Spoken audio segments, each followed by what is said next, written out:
Hello, fellow gamers. Toaster here again with another tank replay.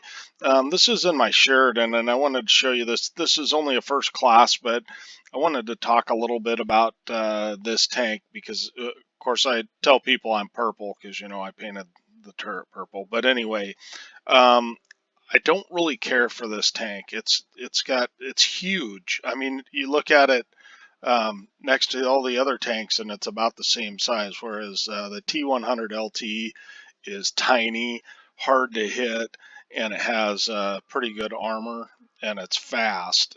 This is just a little bit. It's a faster Patton, basically, is what it comes down to. It has a 390 alpha gun, a little bit less DPM, a little less accurate. The aim time on it's pretty good, but it does not fulfill the light tank role very well, and you're going to see that in this game. The troubles that I have being outspotted, and it doesn't mesh with me. The tank before it, I really like the T49. I don't know why I don't get along with this one. So let's start the replay, and we'll just. I like to go to the center, as you may know. A lot of people like to do that, and get lights on whatever's coming. And so that's the first thing I like to do, just to see what's going where. And I'm lit already. I believe that light tank, the LT100, is already in a bush, and that's exactly why I did that kick turn, to try and position myself to get away if I needed to. And so, knowing that he's in field, I just can't go there. And it's sad because I'm a light tank and I cannot fulfill my role. So if you are going to get a tier 10 light tank, the T100 LT all the way. It's by far the best. It may not have quite the damage output, but it will block shots occasionally, and it's just all around better. So, you know, I'll take free damage, and I do get lucky and hit that shot. That is not representative of how this gun works. But I decide I'm going to go hill, and I'm going to try and light stuff up early because I really can't create any vision control, so I'm just playing like a fast medium at this point. The gun is nice, and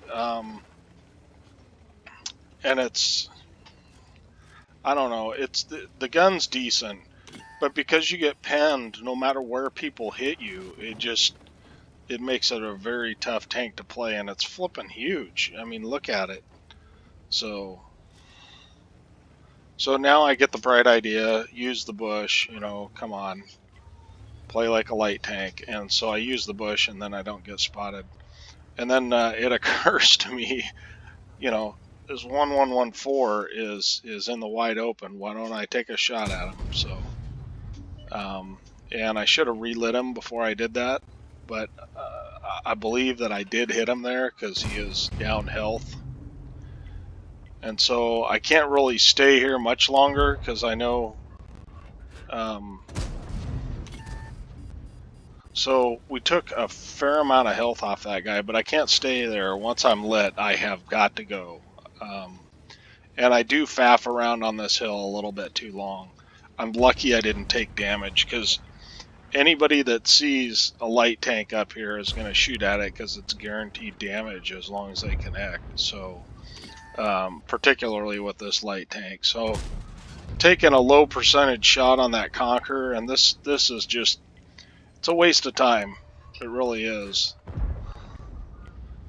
So another low percentage shot, and I just think I'm out of here. There's no point for me to stay up here. It just doesn't make any sense.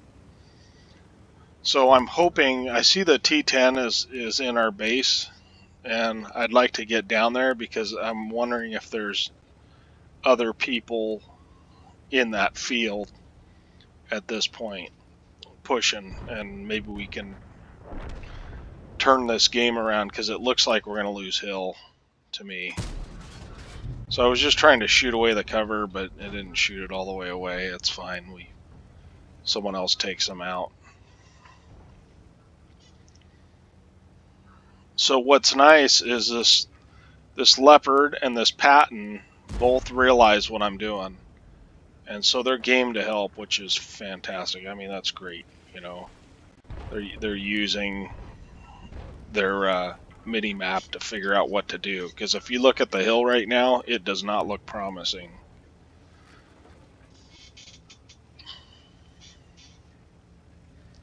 So we light up the T-95.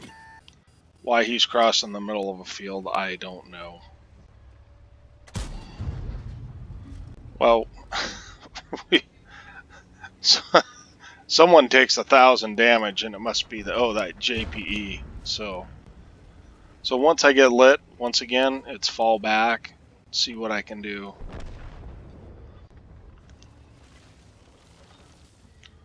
So I'm hoping that T-95 dies because I'd like to take out that T-100 LT.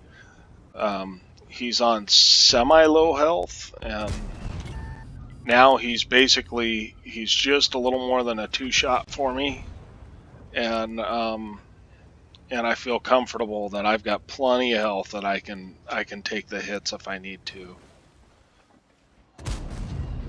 So it looks like he's focused in on somebody else, so which is that makes me happy. But that Patton helped us out a lot right there. So there's a 4005, and I noticed that the RU is pinging that spot furiously. So I want to get unlit, and then you can go into it looks stupid and dangerous, but it's really not. If you've got guys in front of you like this leopard and this Patton, I'm fairly certain there's nothing in the bushes back there because most of their team is elsewhere. So you can actually ride these bushes here and get shots on these guys. So the danger is that if there was something there and it lit me, I could have died.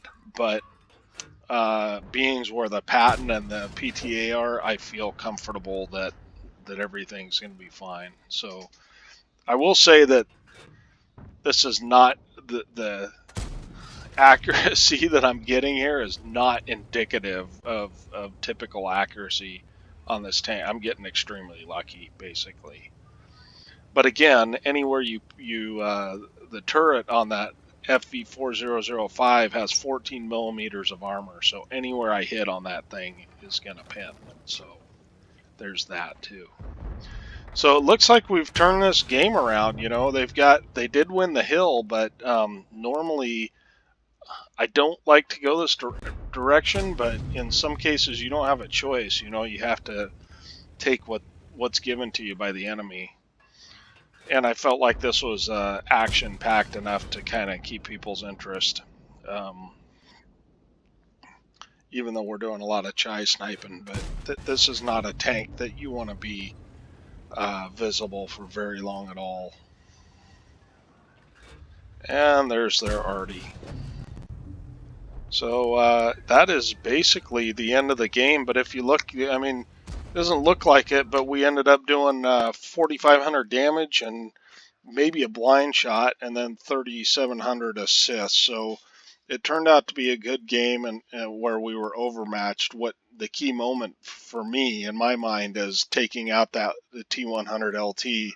That opens up the map to me a lot, you know, as the only other light tank, because all the lights were dead. So anyway, let's go take a look at the post-game stats, and we'll talk about those. Okay, here we are at the post-game stats. Like I said, it was a first class. We spotted 5 guys, which isn't fantastic. Or damage, we spotted 7 guys. Did damage to 6 guys, and were able to win the game basically by moving around the map. So 4,480 damage, so I did not hit that blind shot apparently. But I did got 1,035 base XP, which in this thing is insane for me. I'm sure there's YouTubers that have games that are doing 1,500 base XP in this thing, but I do not like the Sheridan very much. I'm trying to get used to it, but In the end, most of our damage was for more than 300 meters, obviously, in a light tank. 14 hits, 12 pens, 19 shots fired. And I guess that's pretty representative. Um, and yeah, and we made 33,000 credits. So um, thanks for watching. And if you want to see more of these replays, please subscribe and hit the like button if you would. Thanks.